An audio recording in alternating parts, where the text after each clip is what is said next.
Ok, je pense qu'on va démarrer. En tout cas, bonjour, bonjour à tout le monde, ou plutôt bonsoir à tout le monde. Bonsoir à tous les participants. Bienvenue dans ce webinaire consacré à la logistique verte. Alors, je souhaiterais rapidement me présenter pour ceux qui ne me connaissent pas. Anas Moutaoukil, je suis le président de la commission logistique au sein de la fédération Tijara. On va dire récemment nommé à ce poste depuis le début de l'année. À ce titre, je tenais à remercier le président et le bureau, en tout cas pour leur confiance, de m'avoir permis de mener à bien, on va dire, la feuille de route logistique pour la fédération Tijara, dont je vous parlerai dans un petit instant. Donc, aujourd'hui, notre webinaire est consacré à la logistique verte, un sujet qui prend de plus en plus d'importance d'une façon générale et qui a, on va dire, un intérêt particulier pour les adhérents Tijara au vu de nos métiers, parce qu'aujourd'hui, nous sommes des distributeurs et donc, par la force des choses, nous sommes, on va dire, dans des activités qui ont un impact important sur l'environnement, que ce soit la logistique, le transport et la livraison. Et donc, aujourd'hui, nous avons avec nous aussi Eric Tizi, le directeur général de Schenker, à qui je vais céder la parole dans un petit moment.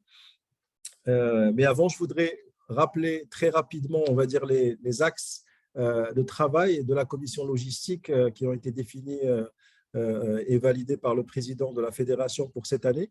Au fait, nous sommes sur 4 axes de travail stratégiques pour cette année. Le premier étant de travailler, on va dire, pour la mise en place de conventions pour permettre, avec différents prestataires de services et de matériel, pour permettre, on va dire, aux adhérents de la fédération de bénéficier de conditions préférentielles et de tarifs privilégiés sur différents types de prestations, donc des prestations qui concernent bien sûr le métier de distributeur et la logistique en particulier, notamment la partie carburant, la partie assurance, la partie achat de véhicules et j'en passe. Et sur ça, nous allons solliciter les adhérents, nous allons, on va dire, un questionnaire pour essayer de recenser vos besoins, pour savoir quels sont les sujets prioritaires pour qu'on puisse travailler dessus et focaliser sur les sujets prioritaires. L'objectif étant de vous permettre, encore une fois, de bénéficier de conditions préférentielles et surtout d'utiliser, on va dire, l'échelle et le scale un peu de nos besoins regroupés pour pouvoir mieux négocier ces conditions avec les différents prestataires de services et de matériel.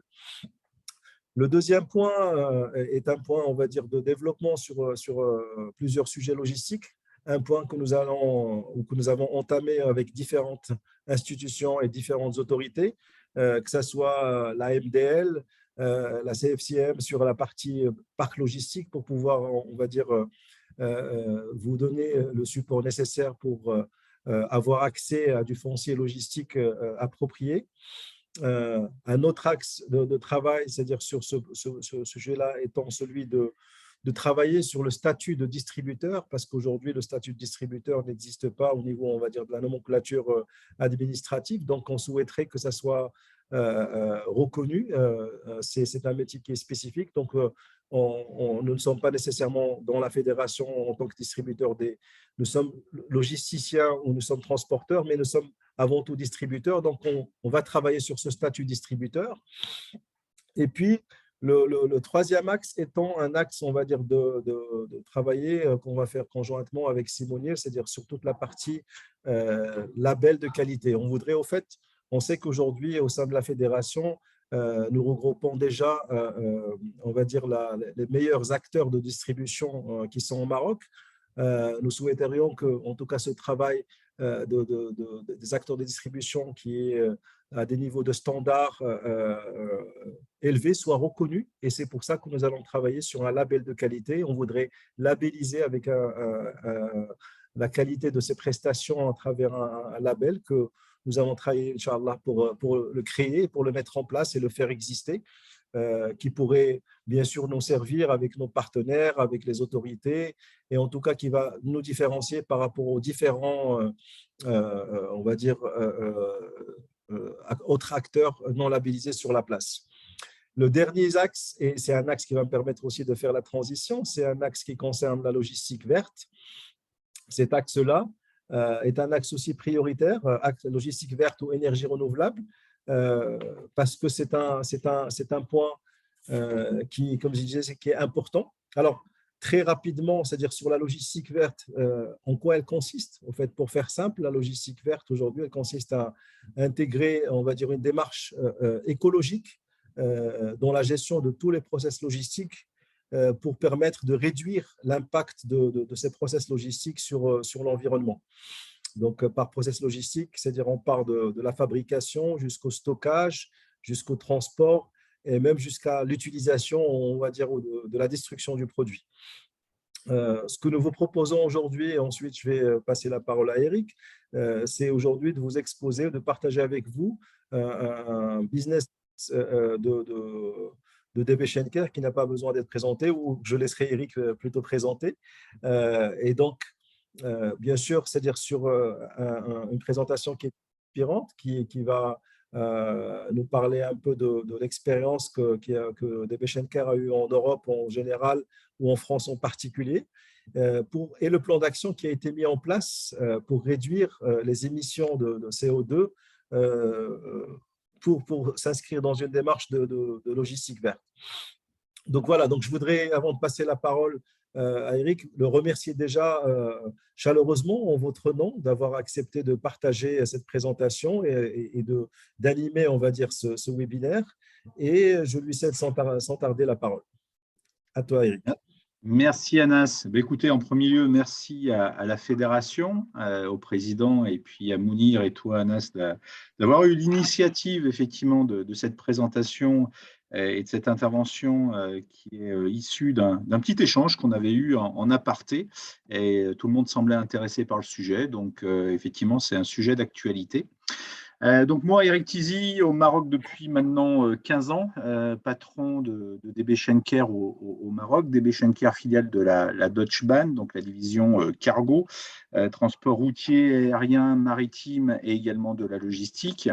Et donc je suis également rattaché au cluster France-Maghreb, dont je suis également membre du board.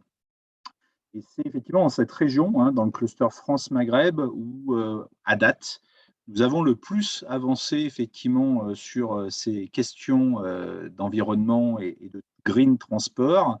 Et voilà, je vais vous partager la présentation. Hop, je vais vous partager mon écran.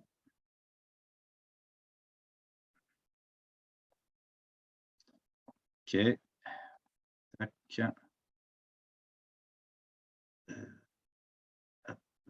Voilà, est-ce que tout le monde voit la présentation?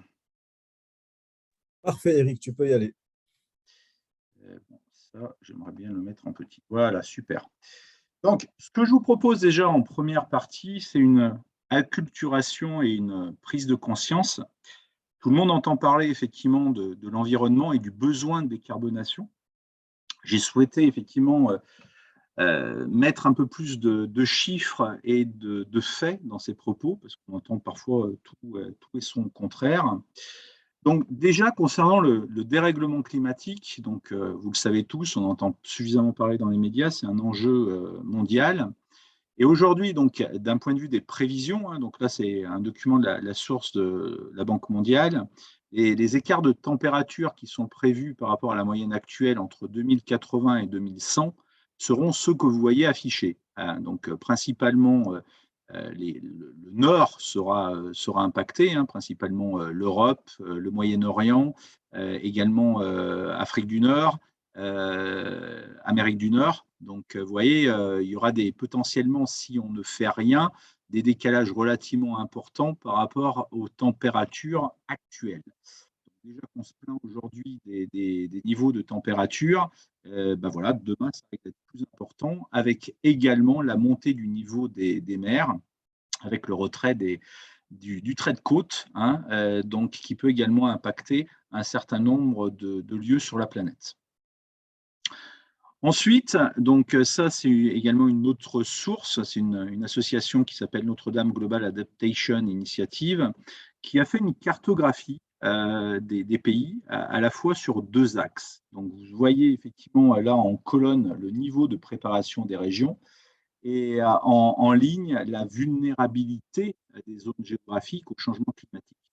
Donc, bon, on n'est pas trop mal au Maroc. Comme vous pouvez le voir, on fait partie d'un pays où, en niveau de préparation, il y a un niveau de préparation aujourd'hui moyen. Je pense que c'est aussi lié à tout ce qu'on est en train de mettre en place et initier en termes d'énergie verte. Et la vulnérabilité, là aussi, vous le voyez, elle est moyenne. Donc voilà, il y a d'autres pays qui sont un peu plus éventuellement préparés ou un peu moins vulnérables. Je pense que ça, il y a également un lien par rapport au niveau de vie, hein, parce que plus effectivement on a des ressources au niveau de vie, plus vous allez pouvoir adapter votre intérieur, isoler, ainsi de suite. Donc ce n'est pas forcément lié qu'à l'impact du climat dans les années futures, mais c'est également lié sans doute également au niveau de vie. Ensuite, l'urgence climatique, donc on parle effectivement d'essayer de limiter l'augmentation des températures, et tout ça, c'est principalement lié d'un point de vue du climat aux émissions de gaz à effet de serre et principalement du CO2. Et donc, sur le graphe de gauche, vous avez les scénarios possibles, hein. Donc, en 2010, on était visiblement… Alors, il y a une petite contradiction entre un document qui est issu de l'OMM Nature, donc une association environnementale, qui signale qu'en 2010, on était en émission de 48 gigatonnes en termes annuels dans l'atmosphère de carbone.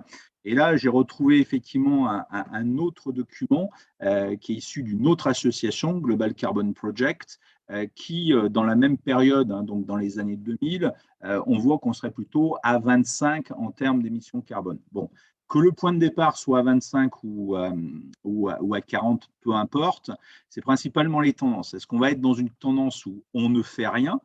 Et là, visiblement, dans les années 2100, on se dirigerait vers effectivement 150 gigatonnes de CO2 libérées dans l'atmosphère, qui pourrait conduire à une augmentation moyenne des températures sur Terre de 5 degrés. Est-ce qu'on sera plutôt, on va essayer de limiter, de stagner avec la croissance, hein, parce que l'économie, la population augmente, donc les besoins augmentent aussi. On serait à 70 gigatonnes de CO2 libérées dans l'atmosphère, qui conduirait à une augmentation de 4 à 5 degrés.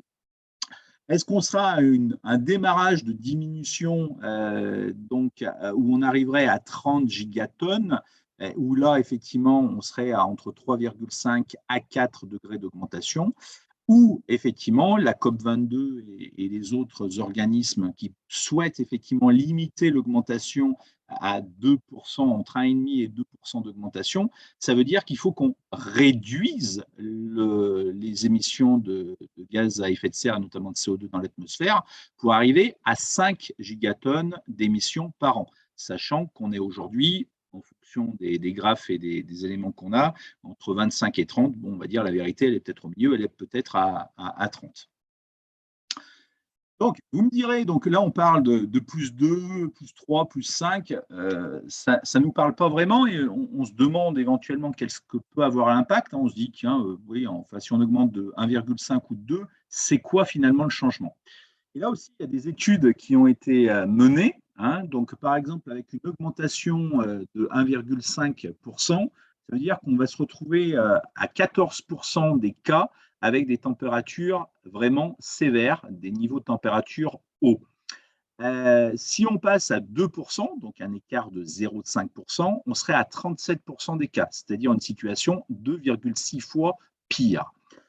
Le dégel de l'Arctique, si on est à 1,5, on arrive à un dégel total de l'Arctique qui arriverait une fois tous les 10 ans. Si on est à 2% de température, d'augmentation de température, ça arriverait tous les 10 ans. L'augmentation du niveau de mer, à 1,5, on est à 0,4. Si on est à 2, on est à 0,6. L'extinction d'espèces vertébrées, hein, des animaux qui ne supporteront pas ces changements climatiques. Si on est à 1,5, il y a 4% des espèces vertébrées dans le monde qui vont disparaître. Si on est à 2, c'est 8. Et ainsi de suite, ainsi de suite, ainsi de suite. Donc, effectivement, ça peut paraître anecdotique, un passage de 1,5 à 2, mais si on voit dans les faits, ça peut avoir vraiment un effet boomerang relativement important.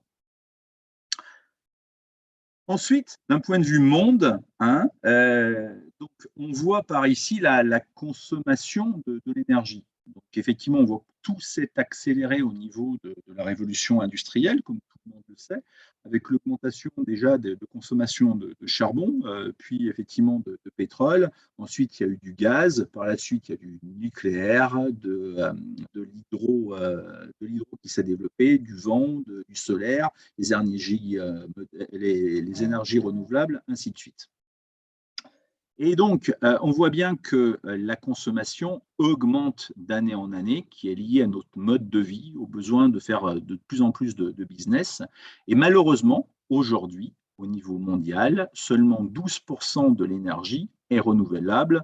Donc déjà, on voit un écart par rapport au graphe que je vous ai présenté tout à l'heure, où si on doit arriver à 5 gigatonnes, alors qu'on est plutôt à 30 ou à 40 en émissions, ça donne vraiment un vrai enjeu.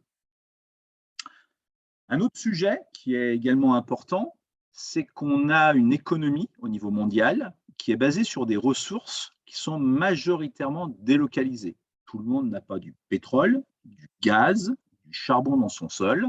Donc, vous le voyez, c'est un document là, du ministère de l'Économie, des Finances et de l'Industrie française où on voit le lieu de la géographie du charbon, du gaz, du pétrole.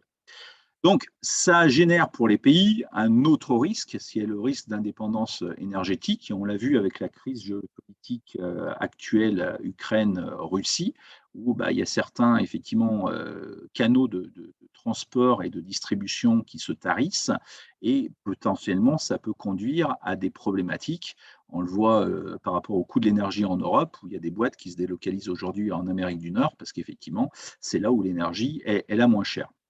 Donc, également, c'est un enjeu économique par rapport à la disponibilité géographique de ces ressources. En plus de la problématique de la disponibilité géographique des ressources, il y a également une disponibilité temporelle des ressources. Donc là, c'est un document qui est issu du ministère allemand de l'économie et de technologie, qui estime qu'on aura tari les réserves de pétrole dans 42 ans, qu'on aura tari les réserves de gaz dans 65 ans, le nucléaire à peu près 120 ans et le charbon 169 ans. Donc bon, dans ces années-là, je pense que tous autour de la table, on ne se fera plus partie de ce monde. Mais pour nos enfants et pour ceux qui vont nous succéder, ça peut être également problématique en termes de disponibilité des ressources. Donc, tout ce qu'on vient de voir là, ça concerne effectivement le réchauffement climatique. Donc, on en parle beaucoup. C'est lié au climat, c'est lié avec des impacts principalement, on l'a vu, de disparition d'espèces, d'augmentation, haute augmentation, possiblement également des problématiques à venir sur l'alimentation humaine, puisqu'effectivement, si les récoltes n'arrivent plus à pousser, ça peut poser des problèmes. Et je vous invite maintenant à réfléchir également sur les problématiques de pollution atmosphérique. Donc là, vous connaissez tous la belle ville de Casablanca, et qui malheureusement de temps en temps est couverte d'une espèce de chape de plomb de pollution. Et aujourd'hui, pour entrer dans le vif du sujet, donc le transport routier concernant cette pollution atmosphérique est responsable de 55% des émissions d'oxyde d'azote et 20% de particules en suspension, en plus du CO2 qui est également pas très bon pour la santé. Donc, pourquoi décarboner? À la fois, on l'a vu, pour effectivement limiter le réchauffement planétaire, mais également pour limiter les impacts sur la santé humaine, puisqu'on l'a vu d'année en année, hein, il y a une population qui devient de plus en plus urbaine, de plus en plus centralisée. Et effectivement, s'il y a de plus en plus d'émissions de CO2, d'oxyde d'azote et de particules en suspension, demain, ça peut être très problématique.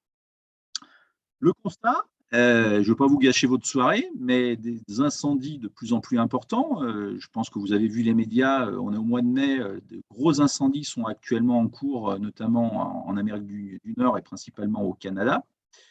Des limitations, enfin des réserves en eau qui se tarissent. Hein. On a vu des situations, notamment l'année dernière en France, qu'on n'avait jamais vues, hein, des endroits qui habituellement où il y a toujours des réserves d'eau. Ça se passe aussi au Maroc. Hein. Je pense que vous en êtes tous conscient, ça se passe partout sur la planète. L'accès à l'eau est de plus en plus rare, lié au réchauffement de la planète. Également, on voit des scènes qu'on n'avait jamais vues. Donc, les niveaux d'eau atteignent des niveaux jamais observés jusqu'alors. Là, par exemple, c'est une photo d'un navire de guerre de la Seconde Guerre mondiale vu dans le Danube. Voilà, on a découvert qu'à cet endroit, effectivement, il y avait un navire de guerre allemand qui avait été coulé. Le niveau de l'eau n'était jamais arrivé à ce niveau-là et on s'en était jamais rendu compte. Un autre exemple, c'est au Texas, aux États-Unis. Les rivières ont atteint un niveau tellement bas qu'après une grosse sécheresse dans une rivière, on a découvert des traces de dinosaures qu'on n'avait jamais observées jusqu'alors. Et on ignorait totalement ces traces de dinosaures, ça n'était jamais arrivé. La banquise, qui effectivement fond, je pense que vous suivez également ce type d'informations, avec l'élévation du fait de la fonte des glaciers, de la banquise, également du réchauffement de la mer, effectivement, la densité de l'eau change et donc prend un peu plus de masse. Et donc, on voit une augmentation du niveau de la mer avec un retrait du niveau de la côte dans certains endroits et puis parfois des atolls en Polynésie ou autres qui sont totalement absorbés et où les habitants doivent effectivement déménager. Et donc, la décarbonation, c'est donc un enjeu qui nous concerne tous. Et la question qu'on doit se poser, c'est effectivement comment agir et ne pas perdre de temps, agir dès aujourd'hui. Donc ça, c'était la première partie un peu acculturation pour remettre un petit peu l'église au centre du village ou la mosquée au centre du village aussi. Donc, la partie réglementaire maintenant. Vous le savez ou vous ne le savez pas, les Nations Unies ont signé une convention qui fixe 17 priorités mondiales du type RSE pour permettre effectivement de continuer à nous développer d'un point de vue économique, puisqu'on en a besoin, mais en tenant compte effectivement d'un aspect durabilité, sustainability, qui n'était jusqu'alors peu ou pas pris en compte. Donc, ces 17 actions, c'est limiter la pauvreté, arriver à une situation à fin zéro dans le monde, que l'ensemble de la population mondiale soit en bonne santé et ait un accès à la santé et au bien-être, qu'ils aient une éducation de qualité, qu'il y ait une égalité entre les sexes, qu'on ait accès à une eau propre et à des moyens d'assainissement, à une énergie propre et à un coût abordable, un travail décent et une continuité de la croissance économique, à une industrie, innovation et de l'infrastructure de qualité, des inégalités réduites, des villes et des communautés durables, une consommation et une production responsables et des mesures relatives au changement climatique, préserver la vie aquatique, préserver la vie terrestre, mettre en place de la paix, de la justice et des institutions efficaces qui seront garantes d'une bonne gouvernance, et puis également mise en place de partenariats pour justement réaliser ces objectifs. Donc ça, c'est au niveau mondial. Ensuite, donc justement, les enjeux qui nous concernent, les deux topics que je viens d'échanger juste avant, c'est à la fois la pollution atmosphérique, donc là c'est plutôt lié à la santé humaine et à l'environnement. Donc nous, en termes de transport de marchandises, on est concerné par les particules, l'oxyde d'azote et le monoxyde de carbone. Et sur le changement climatique, on est concerné, nous, par le dioxyde de carbone, le CO2 dans les émissions.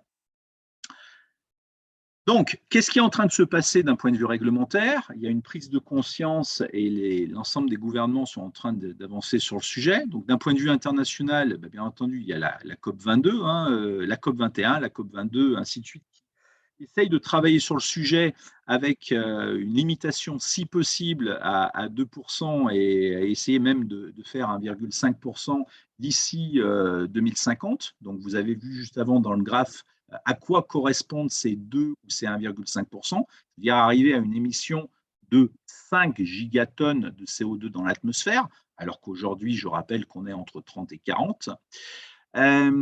C'est également au niveau européen un projet qui a été lancé qui s'appelle Fit for 55. Alors, Fit for 55, c'est pas faire changer les choses pour 2055, non, c'est faire réduire les émissions de 55% d'ici 2030. 2030, c'est demain. Donc, vous avez sans doute entendu parler en Europe de la fin de véhicules thermiques, de la mise en place de ZFE, hein, de zones à faible émission où les véhicules thermiques seront interdits dans les centres-villes, ainsi de suite. Donc, petit à petit, c'est des choses qui sont en train de se mettre en place puisque les États ont signé des engagements. Au niveau français, donc pour reprendre l'exemple français, donc là c'est pareil, il y a plusieurs lois qui ont été votées, hein, la loi de transition énergétique pour une croissance verte, qui mettra fin aux ventes de véhicules neufs thermiques d'ici 2040, et puis également seront concernés les véhicules de moins de 3,5 tonnes d'ici 2030. Et puis également le plan climat et la loi climat et résilience, qui est une généralisation des ZFE, donc les zones à faible émission. Donc, seront considérés tous les centres urbains de plus de 150 000 habitants, où là, les véhicules thermiques, à terme, seront interdits. Un autre sujet, donc par rapport à cette réglementation qui est en train de se mettre en place, donc compter sur le bon vouloir des gens, ça ne marche pas forcément. Donc, il y a également ce qu'on appelle une taxonomie qui est en train de se mettre en place. Donc, sur le graphe, sur la carte à gauche, vous voyez l'ensemble des États qui sont en train ou qui ont mis en place un système de prix carbone pour effectivement taxer les émissions carbone. Donc, on voit rapidement qu'il y a principalement l'Europe du Nord qui est concernée,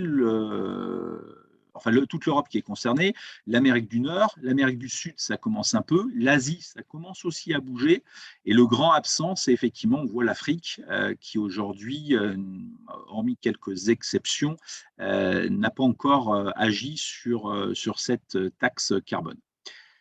Sur le graphe de droite, vous voyez l'évolution du prix carbone. Donc en 2020, c'était hier, on était à 20 € par tonne d'un point de vue taxe. On est monté vers les années 2022 à un niveau qui s'approchait des 100 € par tonne de CO2, avant de redescendre, bien entendu, à cause de la guerre en Ukraine et en Russie.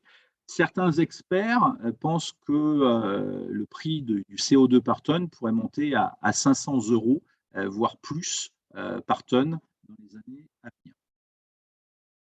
Alors, vous me direz, ça ne nous concerne pas. Oui et non, puisqu'effectivement, on est au Maroc, mais notamment, il y a des réglementations qui s'appliquent, et notamment une réglementation européenne qui est en train d'être mise en place, qui s'appelle la CSRD, qui signifie Corporate Sustainability Reporting Directive, qui rentrera en place en 2025. Et que dit ce reporting? Il dit qu'il s'appliquera à certaines entreprises non européennes opérant sur le territoire européen. Donc, c'est le cas soit des entreprises ayant au moins une filiale ou une succursale en Union européenne, et ou, les deux s'appliquent, générant un chiffre d'affaires de plus de 150 millions d'euros dans les 2 dernières années consécutives. Donc, il y a toute une réglementation qui est en train d'être mise en place pour à la fois mesurer, le CSRD, ce sera ça, ce sera un bilan. Aujourd'hui, les entreprises ont une obligation de déposer un bilan d'un point de vue plutôt fiscal à l'administration. Il y aura un bilan qui sera obligé d'être déposé au niveau des autorités pour déclarer effectivement son bilan carbone.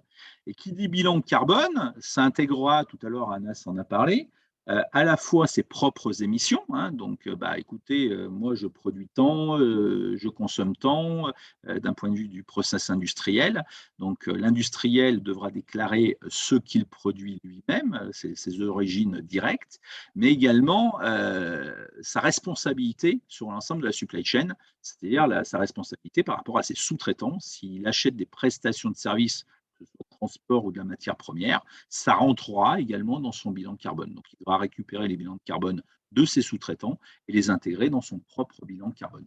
Et là, on ne parle pas dans 10 ans, dans 20 ans, dans 30 ans, on parle de 2025. Donc, il y a des seuils, notamment en termes de chiffre d'affaires, je ne les ai plus en tête, qui sont en train d'être mis en place, et au fur et à mesure, ça va baisser. Et vous le savez tous, le Maroc, on fonctionne à plus de 50%, notre partenaire économique, c'est l'Union européenne. Donc, obligatoirement, à un moment ou à un autre, on sera rattrapé par ces problématiques réglementaires. Donc, petit bilan sur ces 2 premières parties, avant de vous montrer un petit peu le showcase de ce qu'on fait chez DB Schenker dans le cluster France-Maghreb.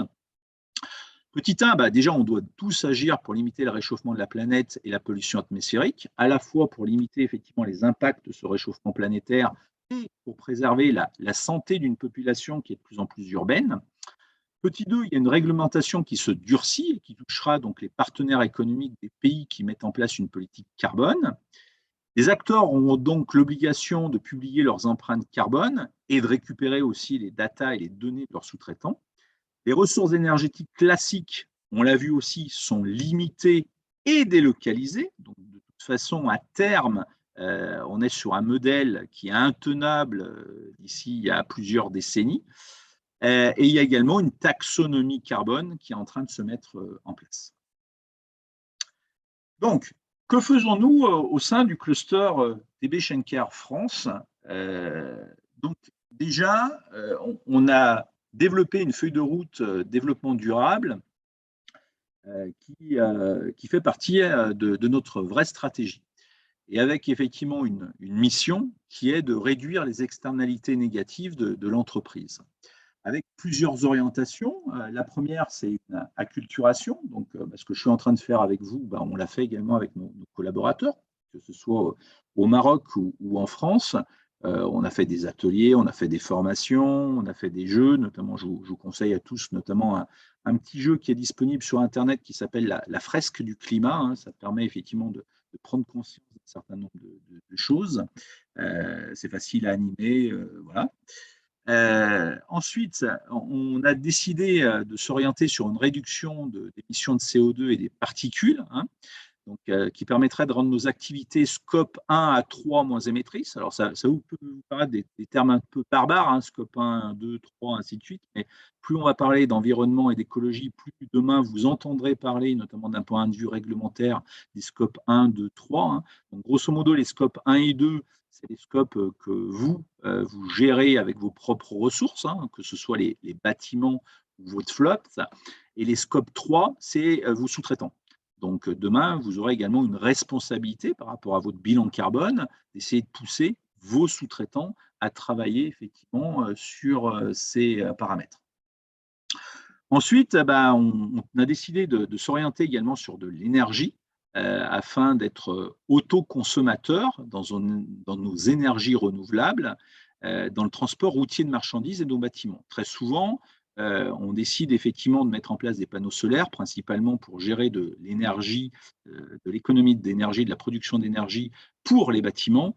Nous, on fait le pari que nos toitures peuvent permettre effectivement à être utilisées pour nos bâtiments et également pour alimenter notre propre flotte domestique d'enlèvement de livraison. Et puis enfin, la protection de la biodiversité.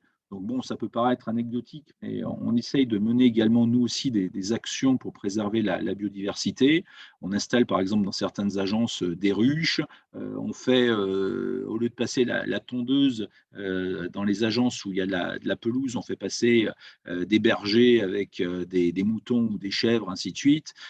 Donc voilà, on essaye effectivement de jouer notre rôle pour essayer de préserver la biodiversité, mettre de l'eau pour les oiseaux. Enfin voilà, il y a plusieurs actions qui sont menées. Donc là, généralement, c'est à chaque directeur d'agence d'essayer de réfléchir à ce qu'il peut faire dans son périmètre. C'est plutôt faire prendre conscience aux collaborateurs qu'on a également une responsabilité sur la biodiversité.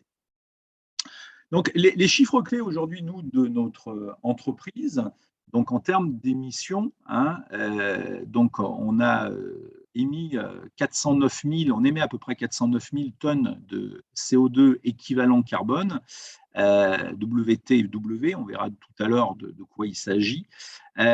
Donc, majoritairement, c'est de l'aérien, puisque l'aérien est très consommateur de CO2, d'émissions de CO2.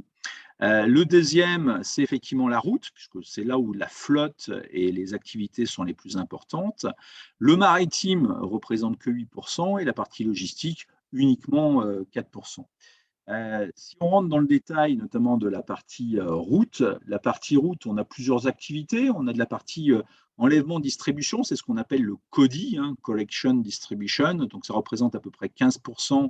Enfin, dans ces 45%, il y a 15% qui sont émis pour l'enlèvement et la distribution. Il y a 48% qui sont émis pour du direct. Alors, direct, c'est notre jargon en interne, c'est de l'affrètement, hein. On va enlever un fournisseur en Russie et on va le livrer au fin fond à Dijon, chez un client à Dijon. C'est un camion complet de l'affrètement ou de Turquie ou peu importe. Donc là, c'est pareil, c'est 48%. Et 37%, c'est notre système de traction. Alors, qu'est-ce qu'on entend la traction? C'est effectivement un camion qui est optimisé, qui connecte deux agences Schenker. Donc, la première agence va faire la collection, va tout ramener sur sa plateforme. On charge le soir le camion et la remorque. Et ensuite, le lendemain matin, cette remorque décharge à l'agence de destination qui va s'occuper de la distribution au niveau local. Donc, c'est un système de réseau traditionnel en termes de messagerie. Alors, juste pour votre information, en termes d'intensité carbone, l'aérien, je disais tout à l'heure, est très polluant. Effectivement, donc là, vous avez les ratios. Un envoi aérien, ça consomme 754 grammes de CO2 par tonne kilométrique. C'est-à-dire pour transporter une tonne sur 1 kilomètre, eh ben, effectivement, l'aérien va émettre 754 grammes de CO2 pour une tonne sur 1 kilomètre. Le maritime, c'est là où effectivement c'est le plus économique en termes de CO2. Ça émet 10,3 grammes de CO2 tonne kilomètre. Donc pour parcourir 1 kilomètre pour transporter l'équivalent d'une tonne, on va effectivement émettre 10,3 grammes de CO2. En route, la moyenne est de 95,9. Je dis la moyenne, puisque justement, dans nos métiers, on a à la fois du CODI. Donc, CODI, c'est les camions d'enlèvement de livraison. Hein, c'est ce que vous faites tous dans vos métiers de distributeurs. Donc, des petits camions qui passent de vos plateformes, qui font la tournée du laitier, qui vont enlever ou livrer chez vos clients. Donc 199 grammes par CO2 par tonne kilométrique. Pourquoi? Parce que les camions ne sont pas optimisés. Hein. Très souvent, on regarde dans les camions, ils transportent du vide. Le camion a beau partir plein au départ, une fois qu'il s'arrête chez le premier client, deuxième client, troisième client, il se vide et le camion consomme à peu près la même chose. Concernant le direct et les tractions, donc là, c'est des longues distances avec des camions qui sont vraiment optimisés. Donc là, effectivement, vous voyez, on tombe à 88-89 grammes de tonnes par kilomètre émis. Donc, on parle, je vous parle depuis tout à l'heure de CO2e, hein, qu'on appelle également équivalent carbone. De quoi parlons-nous? Donc, dans un cycle de vie carbone, vous avez effectivement l'extraction et la génération de l'énergie. Hein. Donc, par exemple, si on parle de pétrole, c'est des plateformes onshore, offshore, qui effectivement vont puiser l'énergie. Hein. Donc, ça s'appelle l'extraction. Puis ensuite, ça passe par une raffinerie. Puis ensuite, il y a de la distribution. Et ensuite, le chauffeur va faire le plein. Et effectivement, quand il roule, il consomme. Voilà, quand on parle de WTW, c'est ce que le CO2E n'est concerné uniquement par le WTW, c'est le terme générique, c'est depuis le puits à la roue. C'est-à-dire on essaye de calculer l'ensemble des émissions qui ont été nécessaires pour réaliser cette opération, pas simplement lors de l'activité de transport de roulage, mais depuis l'émission, depuis l'extraction de l'énergie au niveau du sol, en passant par la raffinerie, la distribution, puis la consommation.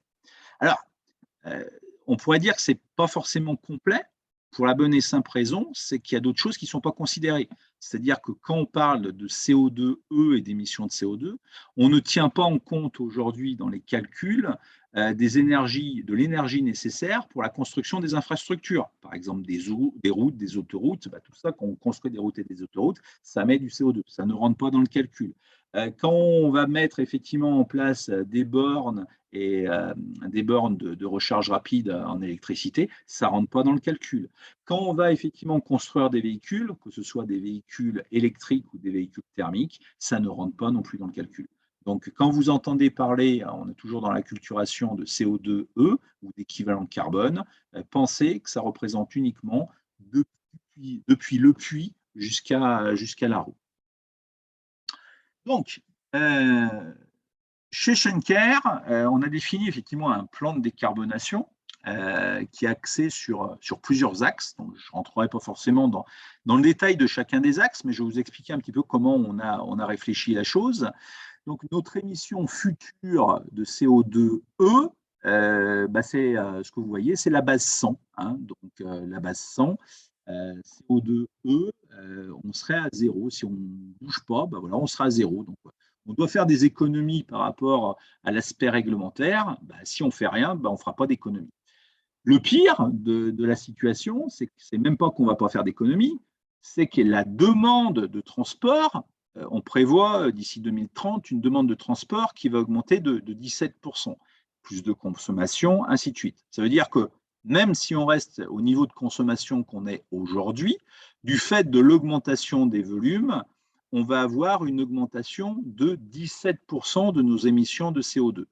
Je rappelle qu'effectivement, nos engagements, c'est de réduire nos émissions de CO2 d'environ 30%, 40%. Voilà.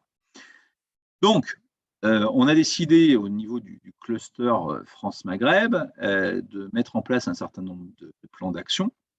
Un premier plan d'action, c'est le report modal.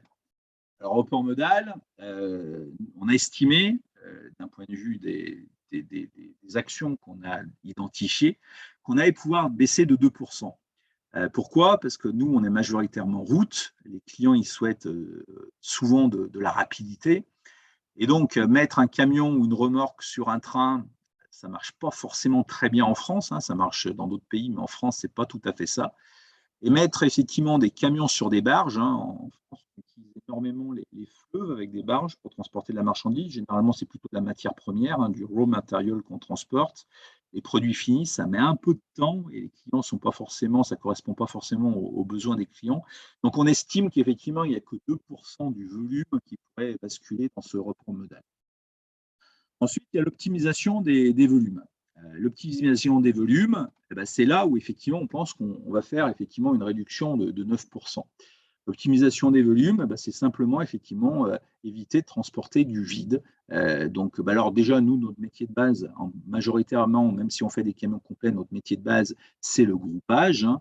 On met de plus en plus des véhicules avec des doubles niveaux, des barres. Il y a également toute une réflexion en Europe, et on est un petit peu leader là-dessus, on essaie de pousser les gouvernements pour mettre en place des road trains, hein, donc c'est-à-dire avoir un tracteur, une remorque et derrière une autre remorque. Hein.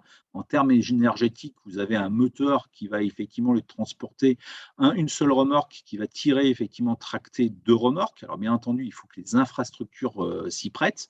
C'est beaucoup utilisé ça dans les pays scandinaves. Hein. Schenker, on utilise beaucoup de road train dans les pays scandinaves, mais les infrastructures s'y prêtent et la législation s'y prête aussi, parce qu'il faut que les autorités autorisent effectivement ça.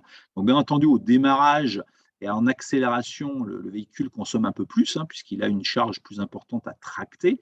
Mais une fois lancé sur l'autoroute, écoutez, ça marche très bien et on fait plutôt des économies d'énergie et d'émissions. Ensuite, une autre action, un autre plan d'action, c'est l'efficacité énergétique. Là, effectivement, on estime qu'on peut baisser encore de 9% notre émission de CO2. Efficacité énergétique, c'est par exemple, au lieu d'utiliser des véhicules Euro 5 ou Euro 4, c'est utiliser les véhicules dernière technologie, thermique, mais dernière technologie.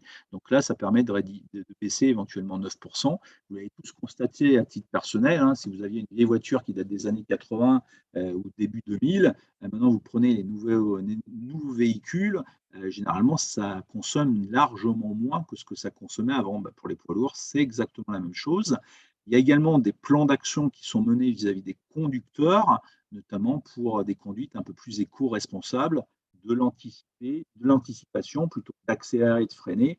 regarder la route, laisser glisser le camion, essayer d'anticiper. Tout ça, ça joue effectivement sur une certaine efficacité énergétique. Il y a également des sujets où on est en train de travailler, là c'est plutôt en Allemagne, sur du convoyage. C'est-à-dire, c'est une technologie embarquée à l'intérieur des camions où, une fois lancés sur l'autoroute, au lieu de garder une distance de sécurité, les camions vont vraiment se coller les uns aux autres et ils vont communiquer ensemble par des boîtiers. Et donc, le premier camion, en cas d'obstacle, de freinage, ainsi de suite, ce n'est pas la réaction humaine qui va agir, c'est effectivement le boîtier qui va communiquer l'information sur les véhicules qui suivent derrière et ils vont tous freiner de concert. Et ça permet effectivement une meilleure pénétration dans l'air. Et donc, qui dit meilleure pénétration dans l'air, dit moins de consommation d'énergie.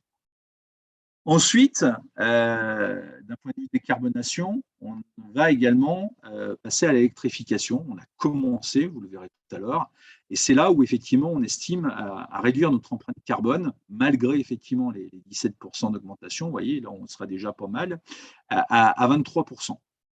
Donc là, c'est principalement aujourd'hui sur les terminaux domestiques, hein, les agences qui font de l'enlèvement et distribution, donc les agences nationales, on ne parle pas des longues distances, mettre en place des véhicules électriques qui vont faire des tournées avec des véhicules qui émettent zéro émission.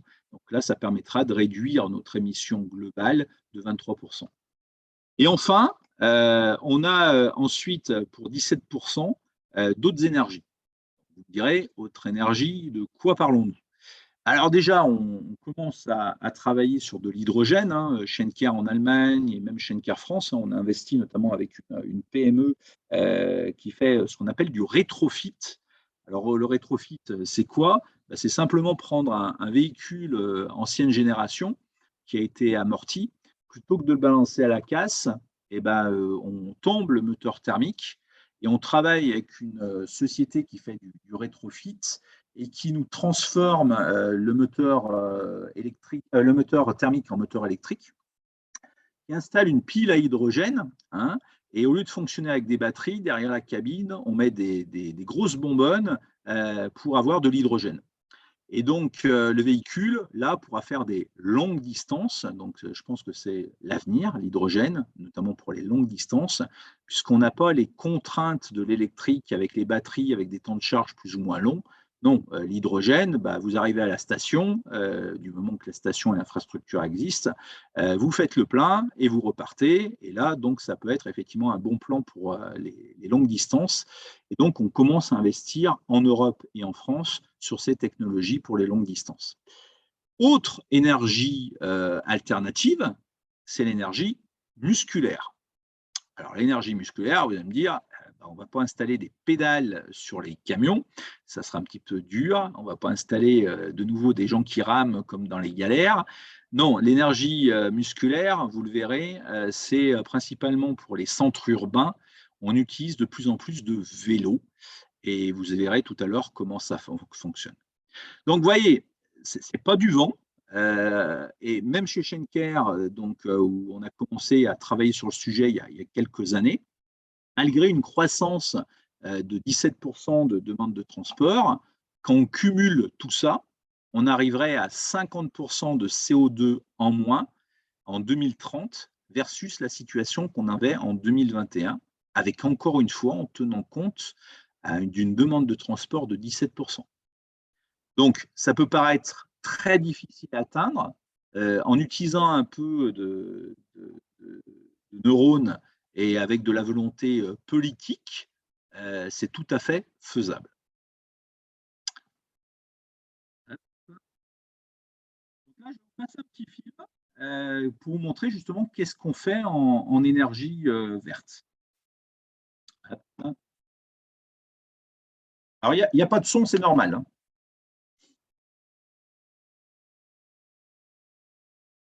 Donc, le véhicule que vous voyez, c'est un véhicule qui est totalement électrique. Donc, on en a plusieurs, vous le verrez tout à l'heure. Donc, c'est du fuseau, hein. Totalement électrique, aucune émission. Voilà. Et ça, c'est les vélos. Alors, un vélo avec, là, on a un vélo avec deux plateformes, une remorque et puis une plateforme devant. Vous verrez, on peut transporter à peu près 500 kg en centre-ville avec une assistance musculaire qui, bien entendu, il y a une assistance électrique également sur les vélos. Les vélos ont des assistances électriques.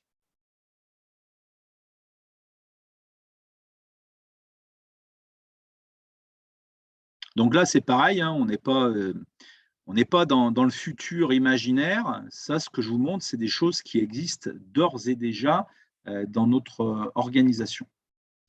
Hop. Excusez-moi, j'étais peut-être trop vite. Voilà. Donc, qu'est-ce qu'on fait aujourd'hui?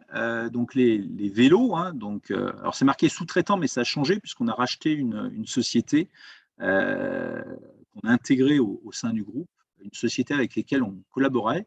On a cru dans cette société, donc finalement, on a décidé de la racheter. Donc, dans tous les points vers Canard, donc aujourd'hui, il y a quand même 26 centres-villes qui sont livrés en vélo. Ensuite, il y a les véhicules à gaz qui sont effectivement utilisés. Donc, on en a on en a une vingtaine aujourd'hui qui sont utilisés en traction, donc pour les longues distances. On est en train de tester, donc c'est une nouveauté également, des tracteurs de parc.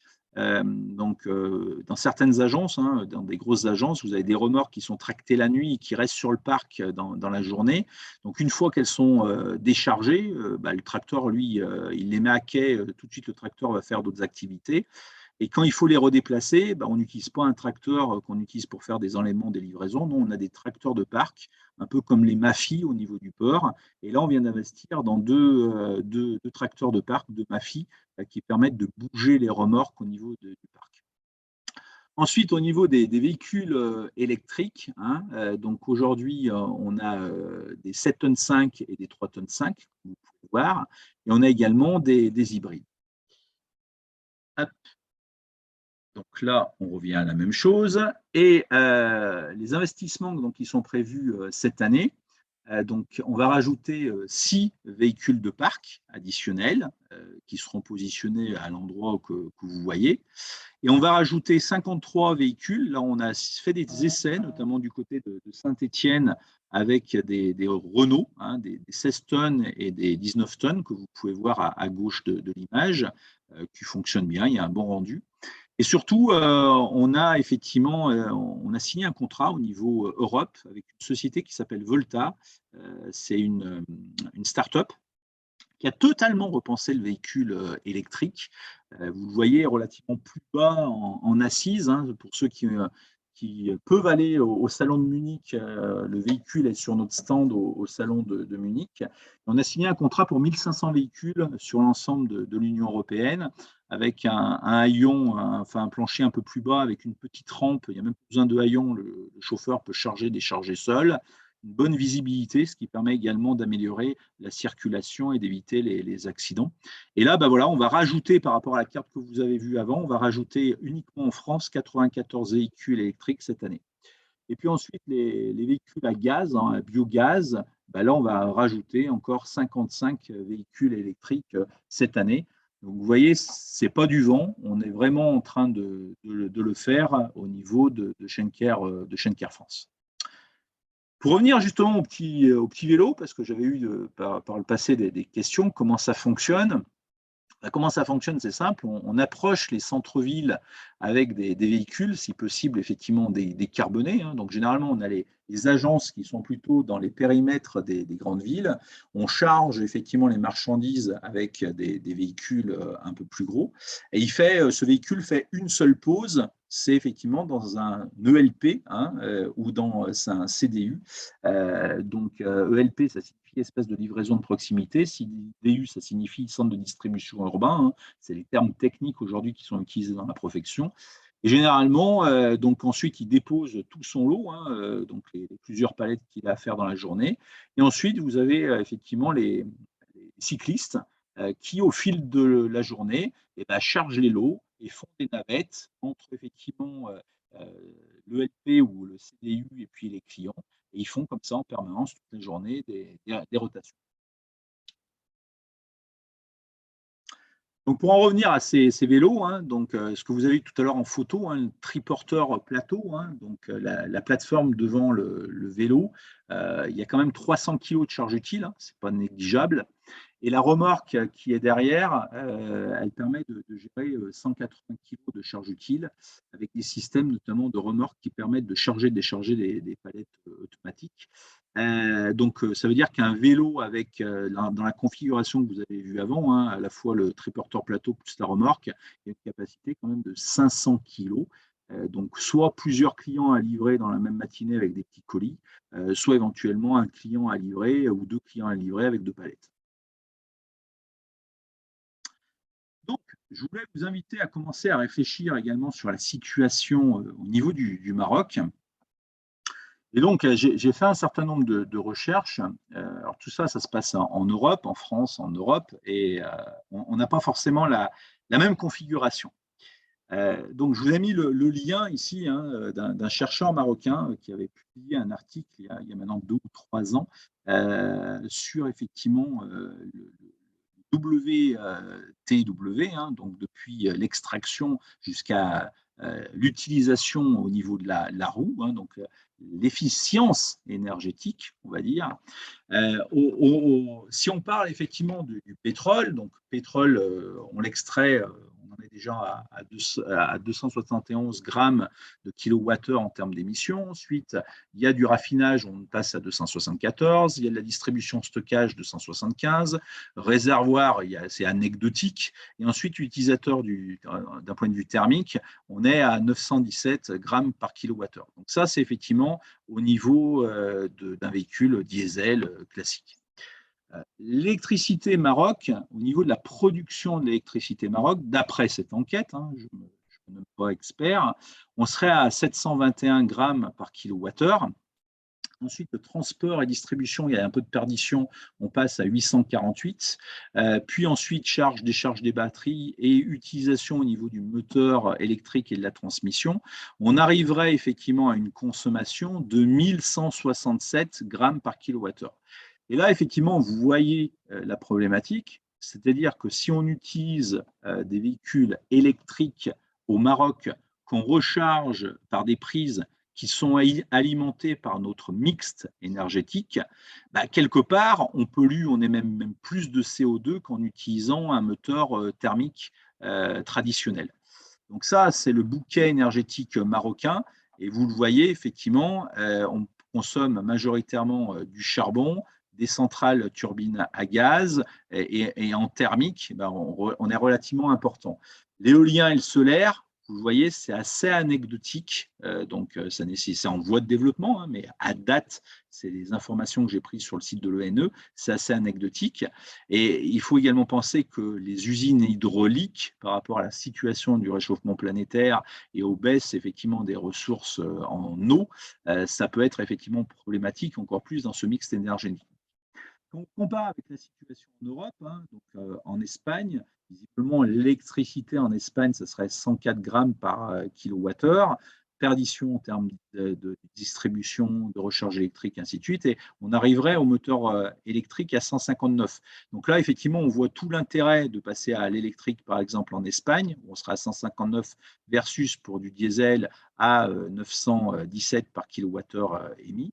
Et en France, avec le nucléaire, même si aujourd'hui il y a un débat dans le nucléaire où il y a pas mal de centrales qui sont en panne, en maintenance ou autres, il y a une capacité à créer effectivement de l'énergie pour uniquement du 89 grammes par kilowattheure énergétique. Donc c'est pour ça qu'il ne faut pas non plus, je pense, simplement faire du copier-coller avec ce qui existe en Europe, puisque chaque pays a un mix énergétique et des problématiques qui sont différentes.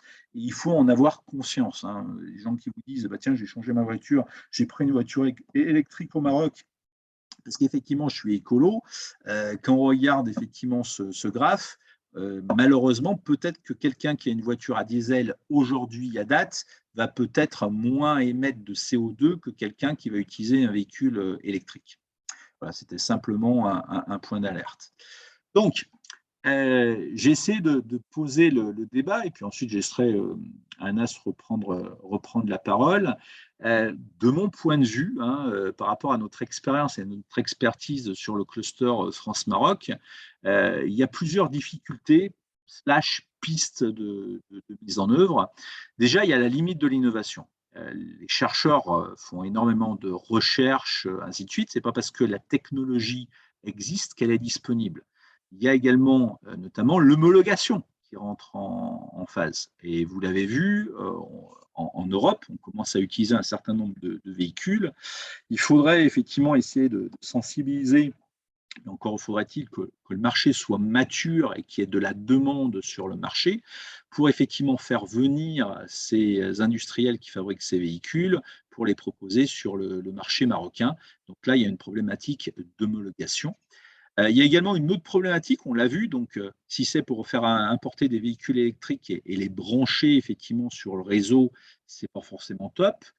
Par contre, à l'instar de ce qu'on envisage de faire chez Schenker, si vous mettez toute votre toiture en solaire qui va produire de l'énergie, qui ensuite va recharger vos véhicules électriques, ça peut être très, très intéressant. Par contre, là aussi, quid de la réglementation? Que dit la réglementation sur l'utilisation du solaire pour auto-alimentation? Voilà. Ensuite, il y a également une manque de visibilité sur les décisions politiques. Donc, il faut effectivement qu'on mette de l'acculturation au niveau de nos politiques, qui ne sont pas forcément tout le temps tous matures sur ces sujets. Parce qu'effectivement, la réglementation est importante. On l'a vécu en France. À un moment, on essayait d'investir dans certaines technologies et on était confronté à des réglementations qui n'étaient pas encore totalement matures. Vous aviez des mairies qui vous disaient bah, écoutez, moi, dans mon périmètre urbain, j'accepte les véhicules à gaz. Et un autre qui disait ah bah non, à gaz, non, bah, c'est comme diesel, moi, j'accepte pas. Et quand vous lancez effectivement sur des investissements et que vous n'avez pas la visibilité sur la réglementation, c'est difficile parce que c'est des investissements généralement lourds. Et si vous investissez dans un véhicule que vous comptez amortir en 10 ans et qu'au bout de 3 ans, la réglementation change, et ben, vous êtes dans la panade. Donc voilà, petit quid sur la réglementation à réfléchir pour essayer d'avancer sur le sujet. Ensuite, quid sur les infrastructures, donc des infrastructures à adapter. On parlait effectivement de panneaux solaires sur les toits. Est-ce qu'effectivement tous les bâtiments sont adaptés? Il faudra sans doute stocker de l'énergie au niveau de batteries en attendant de pouvoir recharger. Est-ce que de plus en plus, on le voit dans les médias, parfois il y a des incendies par rapport à des batteries lithium qui s'inflamment, ainsi de suite? Est-ce que d'un point de vue réglementaire, là aussi, est-ce que les assurances sont prêtes à suivre, ainsi de suite? Est-ce que demain, il ne peut pas avoir des problèmes? Donc, réfléchir à ces nouveaux rôles du bâtiment, hein, donc avec pas simplement que de la production d'énergie, mais également de l'alimentation de camions. Et je pense que tout ça vous parle, vous qui faites de la distribution locale. Ensuite, l'investissement. Alors, je ne vous cache pas que c'est des investissements qui sont plus ou moins lourds. Et aujourd'hui, en période de crise, bah, c'est compliqué hein, de faire un certain nombre d'arbitrages entre la géopolitique, le sanitaire, il y avait le Covid, certains ils sont plus ou moins remis, situation économique. Donc, il faut qu'on avance. Vous voyez, c'est des projets qui mettent quand même pas mal de temps. Donc, les investissements doivent se faire maintenant, mais avec également une prise de risque, parce qu'effectivement, le monde est un peu instable. Et puis, des coûts élevés, à la fois pour les véhicules. Un véhicule électrique coûte plus cher qu'un véhicule thermique. Infrastructure. Donc là, effectivement, peut-être toute une réflexion au niveau peut-être de l'association sur effectivement notre pouvoir d'intervention auprès des autorités pour à la fois nous permettre de faire de la défiscalisation, des crédits d'impôt, voire des crédits, des franchises de douane à l'importation, notamment si on importe des panneaux solaires pour notre propre compte, ce serait peut-être des choses à réfléchir. Enfin, en termes de technologie, hein, donc en termes d'approvisionnement, si demain, alors vous faites de l'auto-alimentation, ça va, mais si vous décidez d'investir, par exemple, dans du véhicule électrique pour faire plutôt, pour aller faire des distances un peu plus importantes, Un véhicule électrique se conteste aujourd'hui, hein, que ce soit les Renault, les Volta, les Fuso, ils ont plutôt une capacité de 200 km. Donc, normalement, en 200 km, en fonction de votre plateforme, vous avez quand même une zone de chalandise relativement importante. Mais si vous devez aller un peu plus loin, si effectivement il n'y a pas d'investissement des autorités dans des bornes sur les stations services et autres pour éventuellement faire des charges rapides, en cas de problématique, eh ben, on peut avoir des difficultés. Après, il y a de la fiabilité, hein, tout ça, c'est des nouvelles technologies. Donc, bah voilà, on a tout un écosystème qui est en train de se mettre en place. Et effectivement, bah, qui dit un nouvel écosystème, dit effectivement bah, des tests. On est plutôt dans une période test and learn. Donc, il y a des technologies qui vont se développer et d'autres qui vont péricliter. Ensuite, j'en parlais, donc la taille du marché marocain, quel est l'intérêt des fabricants d'un point de vue suivi et maintenance locale, hein, c'est pas tout d'importer et d'acheter un véhicule. Si demain, par exemple, il tombe en panne, est-ce que demain, il y aura également le suivi en termes de maintenance? Et ensuite, si on parle de green energy, donc tout ça, si vous le faites par vos propres moyens, ça va. Mais si effectivement, du moment où on parle de sous-traitance, il y a bon nombre de sous-traitants qui ne sont pas du tout aware par rapport effectivement à cette sensibilisation environnementale. Ils ne sont pas conscients de tous les points dont on vient d'échanger. Et puis, il y a également une problématique en termes de capacité financière, hein, parce que quand on parle de grosses PME ou de grands groupes, je pense qu'elle a une capacité à passer ce virage. Mais si vous avez des sous-traitants qui ont un ou deux véhicules, ça sera sans doute plus difficile pour eux de vous accompagner. Voilà, j'espère que je n'ai pas été trop long. Je vous remercie pour votre attention et je me tiens à disposition pour lancer un échange avec vous si nécessaire. Merci, merci Eric. Merci Eric encore une fois pour cette présentation, encore une fois très, très riche et très inspirante. Certes, tu nous as fait voyager un peu dans le temps. D'abord, en éveillant un peu les consciences sur l'effet et l'impact sur l'environnement et le réchauffement planétaire, si jamais on ne réagit pas pour se projeter et voir à peu près à quoi ressemblera notre planète si on n'agit pas aujourd'hui. Donc ça, c'est le premier voyage dans le temps. Le deuxième, c'est effectivement, c'est à travers tout ce que, aujourd'hui, ce qui a été fait déjà, on va dire, par Schenker en Europe et en France, qu'on n'a pas encore fait au Maroc, mais qui aujourd'hui, on sait que, de par ce que tu as expliqué, c'est-à-dire que je pense qu'aujourd'hui, on peut être pionnier et démarrer des actions sur l'environnement et sur l'énergie verte. Et probablement que demain, nous n'aurons pas le choix parce que la réglementation est en train d'avancer à grands pas. C'est déjà le cas en Europe et je pense que le Maroc aussi, de par les accords qu'il a signés sur les COP 21 et les COP 23, je pense qu'il s'inscrit un peu dans cette démarche. Donc, c'est une question de temps. Je pense qu'il y a aussi une volonté, on va dire, du gouvernement et une volonté un peu royale aussi au Maroc de pouvoir pousser ce sujet de l'énergie verte. Donc, je pense qu'on sera très vite rattrapé par la réglementation, donc autant se préparer. Donc, merci encore une fois, c'est-à-dire pour les trois parties des présentations qui étaient intéressantes. La première qui était la culturation, on va dire, où tu as éveillé un peu toutes les consciences et tu nous as fait voyager dans le temps. La réglementation, très claire. On n'y est pas encore au Maroc, mais clairement qu'on va être rattrapé par ça. Et puis surtout la partie plan d'action, très intéressant, avec différentes possibilités, c'est-à-dire que vous avez considéré pour pouvoir y arriver. Alors moi, ce que j'aime bien, parce que sur le plan d'action, c'est qu'aujourd'hui, on voit clairement que l'énergie, la logistique verte, ou en tout cas l'énergie renouvelable, va de pair et rime bien avec optimisation. Donc, c'est-à-dire que sur les différentes actions que tu as évoquées, c'est-à-dire on peut, on va dire, réduire l'impact sur l'environnement tout en réduisant l'impact sur le coût logistique. Et c'est ça ce qui est intéressant parce qu'on le fait, c'est-à-dire c'est un double gain et pour l'environnement et pour nos coûts logistiques. Et Dieu sait qu'aujourd'hui, on en a tous besoin. Euh, alors, avant peut-être de conclure, on va voir s'il y a des intervenants qui souhaiteraient, pardon, des participants qui souhaiteraient réagir ou poser des questions. Donc là, le champ est libre. Si quelqu'un a des questions spécifiques sur le sujet ou sur la présentation d'Eric, intervenir. Alors, je pense qu'il y a des questions. On va voir s'il y a des questions aujourd'hui sur… OK. Donc, il y a une question. Vous voyez mon écran quand j'ai arrêté de partager ou je continue de partager? Non, tu as arrêté de partager. Tu as arrêté de partager. Ok. Alors, la première question qu'on a un peu sur le forum, c'est est-ce que la green logistique est incontournable pour le secteur du commerce et de la distribution?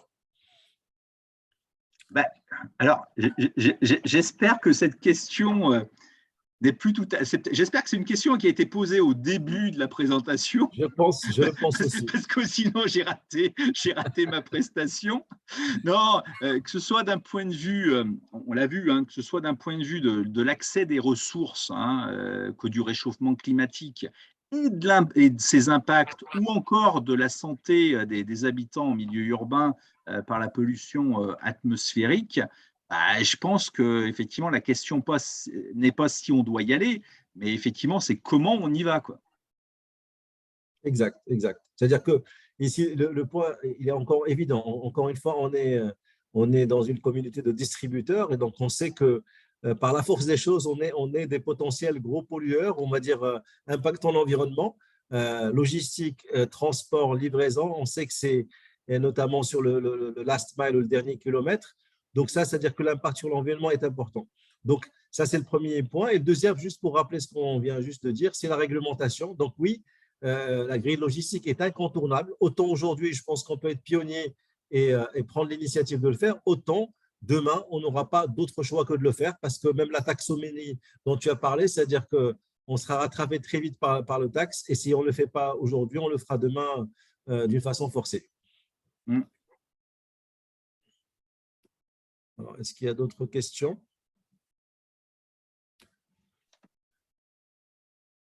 Alors, j'ai une question ici. Alors, bonjour, merci pour la presse. Est-ce que vous calculez votre empreinte carbone? Si oui, comment? Par quel outil? Et est-ce que vous êtes certifié par rapport à une norme? Alors, on a développé des outils en interne chez Schenker. On a collaboré avec des instituts qui nous permettent effectivement de calculer cette empreinte carbone. Et d'ailleurs, en Europe, à partir de 2025, alors aujourd'hui, on a un certain nombre de clients, principalement des multinationales, qui nous demandent de calculer des bilans de carbone. Et donc, on le fait. C'est plutôt aujourd'hui en termes de services pour effectivement leur faire prendre conscience de leur empreinte carbone. Et donc, comme vous l'avez vu, nous, l'avantage chez Schenker, c'est qu'on a un réseau en propre, un petit peu de partout. Donc, on peut, pour un client donné, sortir précisément la traçabilité de l'envoi. C'est-à-dire, par exemple, on va enlever en camion dans un village à côté de Seattle. On va ramener ça soit à l'aéroport de Seattle, soit au port le plus proche, en fonction. Ensuite, il y a un deuxième leg qui est fait un deuxième mode de transport. Ça arrive ensuite sur le territoire européen ou au Maroc. Et ensuite, il y a effectivement un autre leg pour la distribution. Justement, on a aujourd'hui nos outils qui permettent effectivement de découper les différents legs de transport en fonction du mode de transport utilisé. Est-ce qu'effectivement c'est de la traction, donc là où il va y avoir on a des ratios d'optimisation, ou est-ce que c'est de la distribution où là les ratios d'optimisation vont baisser? Et ensuite, en fonction du moyen de transport qui est utilisé, ça permet de calculer le gramme par tonne kilométrique qu'on a vu tout à l'heure. Et en fonction du poids de la marchandise transportée pour le compte du client, donc le poids brut du shipment, ça permet effectivement d'une façon automatisée de sortir le bilan carbone. Donc aujourd'hui, c'est fait plutôt d'un point de vue expérience client, vision client. Mais tout à l'heure, je vous ai montré la réglementation européenne qui va changer. Et la réglementation carbone qui va changer en 2025, les entreprises qui devront déposer un bilan carbone et qui ne le feront pas devront payer une amende de 10 000 €, d'accord, par déclaration non déposée. Donc annuellement, éventuellement, une amende de 10 000 €. Mais là n'est pas l'enjeu. Le gros dossier, ça va être un client qui vous demande un bilan carbone en 2025.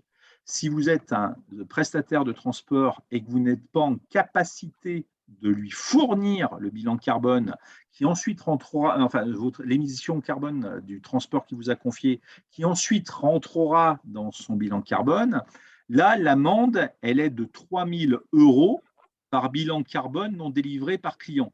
Donc, je vous laisse imaginer dans l'année, vous avez 300 clients qui vous demandent un bilan carbone que vous ne pouvez pas fournir, multiplié par 3 000 €. Je vous laisse calculer effectivement l'impact de l'amende à payer. Excellent, excellent. Alors, deuxième question, ou troisième peut-être, est-ce qu'il y a des subventions pour investir dans des entrepôts green au moyen de transport green? Alors, dans l'Union européenne et en France, oui, le gouvernement, pour accompagner les opérateurs, lance effectivement des bourses d'innovation, des bourses d'accompagnement. Il faut présenter des dossiers, ça passe devant un jury. Alors, de temps en temps, on obtient des subventions. De temps en temps, effectivement, ils ont un montant limité à distribuer. Il y a un autre dossier qui est plus intéressant que le nôtre. Et là, on a fait le travail et on n'a pas de subvention. Donc, on ne le fait pas aujourd'hui pour les subventions. On sait qu'on doit le faire à la fois pour l'environnement, mais n'oublions pas, enfin, on est une entreprise RSE. Qui dit une entreprise RSE dit qu'on essaie de respecter l'environnement, on essaie de respecter nos collaborateurs, de faire grandir nos collaborateurs, ainsi de suite. Mais tout ça ne peut être fait que si l'entreprise est rentable. Sinon, enfin, on n'est pas dans le pays des bisounours, où autour de la table, on gère des PNL. Oui, effectivement, on doit faire des actions, mais ces actions ne peuvent être faites que si effectivement elles sont rentables. Et je pense qu'à court terme, c'est un investissement. À long terme, ça va être un gain. Je m'explique. On l'a vu tout à l'heure sur les graphes que je vous ai présentés, à la fois d'un point de vue géographique et à la fois d'un point de vue temporel, les ressources sont limitées. Qui dit une ressource limitée dit qu'à terme, le gaz, le pétrole va coûter de plus en plus cher. Je ne parle même pas de la taxomanie liée aux émissions de CO2. Donc, je parle vraiment de la matière première. D'une part, la matière première va coûter plus cher. D'autre part, il va y avoir une fiscalité liée effectivement au bilan carbone des sociétés. Donc, ces deux aspects vont peser sur le PNL de l'entreprise. Imaginez maintenant une entreprise qui investit aujourd'hui dans le green et qui demain a une flotte totalement décarbonée. Deux impacts, pas de taxomanie, donc pas effectivement de taxes carbone avec des montants de taxes carbone qui vont monter au fil du temps, donc vous gagnez en compétitivité demain. Et deuxièmement, je pense que vous gérez tous autour de la table des flottes de camions. Vous gérez un camion, quand vous regardez dans le compte d'exploitation, quand vous gérez un camion, l'impact du gasoil. L'impact du gasoil, ça représente facilement 30% du coût de revient du véhicule. Donc avec un pétrole qui va augmenter, donc la charge effectivement de ce pétrole va augmenter. Alors imaginez maintenant dans votre PNL qu'au bout de 10 ans, vous ayez amorti votre toiture solaire, que vous rechargez gratuitement vos camions.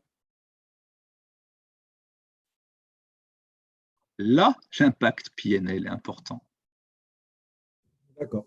Et juste pour conclure sur ce point, pour le Maroc, je pense que les incitations du point de vue subvention sur cette partie green ne sont pas complètement déployées. Je pense qu'il y a des choses qui ont été faites, mais plutôt de l'ordre du symbolique, c'est-à-dire qu'on sait que des véhicules aujourd'hui électriques ou hybrides, je pense qu'ils sont exonérés de taxes, de vignettes annuelles, et qu'il y a d'autres mesures qui sont en train d'être mises en place, mais il n'y a pas encore de subventions concrètes, sachant que le gros challenge aujourd'hui, et on en parlera peut-être à la fin, c'est-à-dire c'est plutôt la partie homologation de ces véhicules. Donc, oui, il y a un travail qui est en cours, mais il n'y a pas de subvention, en tout cas clairement, pour pouvoir encourager ou inciter, on va dire, les opérateurs à investir tout de suite.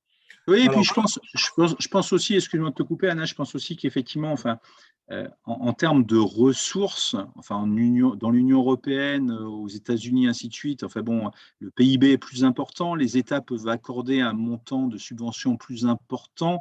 On connaît tous effectivement la situation du Royaume. On ne pourra pas subventionner tout ça. Je pense qu'il faut acculturer les gens, il faut éventuellement approcher les autorités pour peut-être avoir, c'est mon point de vue, hein, avoir effectivement éviter de limiter les taxes à l'importation des panneaux solaires dans ce cadre-là, ainsi de suite et compagnie, pour essayer de limiter effectivement les charges qui vont peser sur nous qui allons investir, si on souhaite investir dans ce domaine-là. Mais je ne pense pas qu'il faille s'attendre à des sommes importantes en termes d'aide, puisque chaque pays a des moyens qui sont différents, quoi. D'accord. La question suivante. Alors, bonsoir, merci pour votre intervention.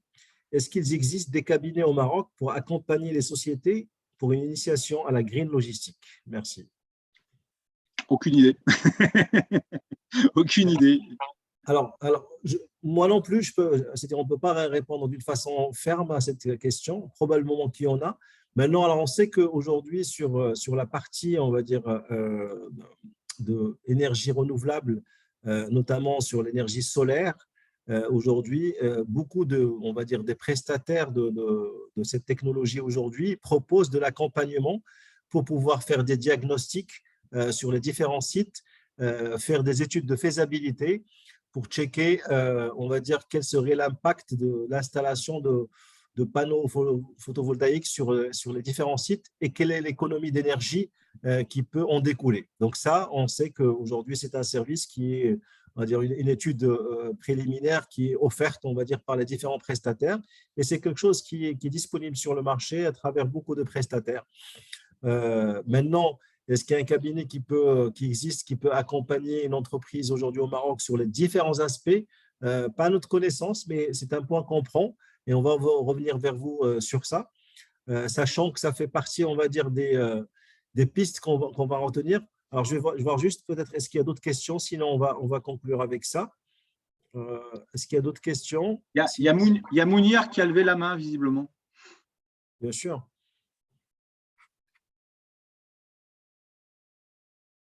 Activer le son. Merci, merci Eric de t'avoir peut-être rendu compte plutôt de ma main levée. C'était juste un apport de précision par rapport à la question de cabinet. Effectivement, donc il y a plusieurs cabinets, mais il y en a un avec lesquels on a réfléchi ensemble. Je parle quand je dis au pluriel, c'est-à-dire l'ensemble des consultants qui travaillent sur ce dispositif, à savoir le cabinet Veritas, le bureau Veritas, donc, qui travaille sur ce sujet-là et qui a accompagné beaucoup d'entreprises au niveau international pour accéder à ce qu'on appelle ce label de green logistique. Donc, s'il y a bien entendu une réflexion très avancée sur ce sujet-là, on peut, par l'intermédiaire de la fédération, s'en approcher et mener aussi une réflexion dans ce sens-là. Donc, voilà ce que je voulais apporter donc bien entendu à vos questions, tout en remerciant bien sûr Eric et Anas de nous avoir permis de débattre de ce sujet avec beaucoup de matière et de profondeur. Et merci encore. Merci Mounir. Merci Mounir. Et au fait, alors pour conclure, c'est-à-dire effectivement, encore une fois, c'est-à-dire pour finir un peu sur le plan d'action qui a été proposé par Eric et voir un peu qu'est-ce qui est, on va dire, actionnable, qu'est-ce qui est déployable pour nous, membres de la fédération Tijara, opérateur de distribution au Maroc. Nous, ce qu'on pourrait retenir un peu sur l'énergie, sur la logistique verte, la première chose, c'est le point que j'avais évoqué tout à l'heure, c'est le fait que une partie, on va dire, de la logistique verte, elle rime avec l'optimisation. C'est qu'on a vu qu'en travaillant sur nos indicateurs, on va dire, de productivité, tels que le taux de remplissage des camions, tels que l'optimisation des trajets, l'optimisation des tournées, l'optimisation de nombre de véhicules utilisés, on pourrait, ou l'optimisation, on va dire, l'ingénierie du réseau de distribution, on pourrait bien sûr, encore une fois, réduire nos coûts de fonctionnement, nos coûts logistiques et réduire bien sûr l'impact sur l'environnement. Donc ça, c'est, je pense, un point qui est déjà à l'ordre du jour chez les différents distributeurs et les différents adhérents à la place. C'est juste qu'il faut se rendre compte qu'en faisant ça, on fait des économies pour nos business, mais aussi on aide, on va dire, à sauver la planète et réduire l'impact environnemental. Les deux autres points pour nous qui sont des axes de travail sur l'énergie verte, le premier, c'est celui dont j'ai parlé aussi tout à l'heure, qui concerne un peu toute la partie énergie renouvelable pour le fonctionnement des plateformes, des entrepôts et des sites industriels. C'est un point qui est, on va dire, qui est d'actualité parce qu'aujourd'hui au Maroc, cette possibilité existe. Alors, sur ça, nous, sur la commission logistique Tijara, on va travailler sur cet axe-là dans le sens où on va essayer on va dire, de préparer le travail sur ça. Je m'explique, c'est qu'aujourd'hui, la technologie est disponible au Maroc. Il y a plusieurs prestataires aujourd'hui qui sont prêts à, comme je disais, à faire les diagnostics et en tout cas à préparer des études de faisabilité. Il y a deux façons de faire. On a un premier type de prestataires qui sont prêts à venir fournir le matériel, c'est-à-dire que pour ceux qui sont intéressés, ils devraient investir en CAPEX et bien sûr contracter un service de maintenance et un service après-vente. Et on a un deuxième type de prestataires qui proposent, eux, de prendre en charge le CAPEX, c'est-à-dire de venir installer l'installation qui va coûter, on va dire, zéro pour le client, sauf que c'est eux qui vont revendre cette énergie à un prix, bien sûr, qui va être un prix préférentiel par rapport au prix de l'ONE, de la LIDEC. Et l'avantage, c'est que c'est quelque chose qui peut démarrer rapidement parce que c'est un zéro CAPEX pour le client. L'inconvénient, c'est que bien sûr, il y a un contrat sur plusieurs années aujourd'hui qui devrait être signé parce qu'ils doivent, eux, de leur côté, rentabiliser, on va dire, l'investissement. Donc, sur ce point, nous allons aussi, en tout cas, revenir vers les membres en disant, voilà, aujourd'hui, les fournisseurs, en tout cas, avec qui on va probablement signer des conventions, bien sûr, après validation du président et validation un peu du membre du bureau, pour qu'on puisse dire, voilà, les prestataires qui pourront fournir l'une des deux formules pour nos différents adhérents. Le deuxième point concret aussi sur ça, c'est toute la partie véhicule électrique. Alors, véhicule électrique, d'une façon générale, on va dire aussi que le Maroc n'est pas très avancé, on va dire, sur la disponibilité sur ce véhicule électrique, notamment au niveau des constructeurs. Il y a peut-être une partie qui concerne la distribution qui est un peu plus avancée. C'est plutôt les motos. On va dire que chez beaucoup des membres de Tijara aujourd'hui, donc qui font de la prévente aujourd'hui, cette prévente se fait à travers des motos. Donc, il y a des prévendeurs qui font la tournée des clients à travers des motos. Alors, sur ça, il y a des offres qui sont disponibles à travers on va dire, des prestataires qui peuvent fournir, que ce soit des motos en vente ou en mode location longue durée, qui sont électriques. Donc, pas mal de groupes aujourd'hui ont déjà fait le pas et ont déjà, on va dire, contracté des motos électriques versus les motos thermiques. Donc, ça, on va dire, c'est ce qui est déjà disponible et ce qui peut être actionnable rapidement. Maintenant, plus on monte, on va dire, quand on parle des véhicules de livraison, des véhicules de transport, le sujet n'est pas encore très avancé. Aujourd'hui, donc, on est déjà en discussion avec 2 ou 3, on va dire, constructeurs de la place qui sont en train de préparer l'arrivée de certains véhicules électriques, donc, dont le groupe Autohall, qui a la marque Mitsubishi qui a été évoquée tout à l'heure sur l'exemple de Schenker, et donc d'autres groupes aujourd'hui qui ont des marques fabriquées en Chine. Il faut savoir que la Chine sont très avancés sur cette partie électrique, et dont d'autres, bien sûr, constructeurs européens aussi. Alors, pour l'instant, au Maroc, il y a peut-être 1 ou 2 prototypes qui circulent. Certains de nos membres ont peut-être fait déjà le test parce que les constructeurs ont voulu tester. Il faut savoir que c'est des véhicules pour l'instant qui peuvent faire de l'urbain, qui ont une autonomie, on va dire, de 200 km. Donc, ils peuvent servir, on va dire, à faire de la distribution intramuros dans l'urbain, être rechargés le soir pour reprendre les tournées le lendemain. Alors, sur ça, les différents constructeurs sont en train de préparer leur dossier d'homologation pour pouvoir probablement démarrer en fin d'année ou en début d'année prochaine les commercialisations. Sur ça aussi, Tijara, on va prendre le lead pour pouvoir préqualifier, on va dire, les modèles électriques qui vont être disponibles, et on va essayer de négocier au mieux, on va dire, les conditions et potentiellement de signer des partenariats ou des conventions avec ces constructeurs pour pouvoir faciliter l'accès, on va dire, à ces véhicules électriques pour les différents membres de la fédération. Voilà, donc c'est un peu les axes, on va dire, qu'on pourrait actionner rapidement pour les membres. Et donc, on vous reviendra bien sûr à ce sujet-là. Voilà, donc encore une fois, merci Eric, merci pour ce partage, merci pour cette initiative. Je voudrais remercier aussi toute l'équipe Tijara, Sophia, Simone, Wajid, Monsieur le Président, qui nous ont permis, on va dire, d'avoir ce forum. Et donc aujourd'hui, Merci aussi à tous les participants. Merci pour votre participation. Et on vous donne rendez-vous, bien sûr, très bientôt, Inch'Allah, pour un autre webinaire sur la logistique. Merci encore à tout le monde et à très bientôt.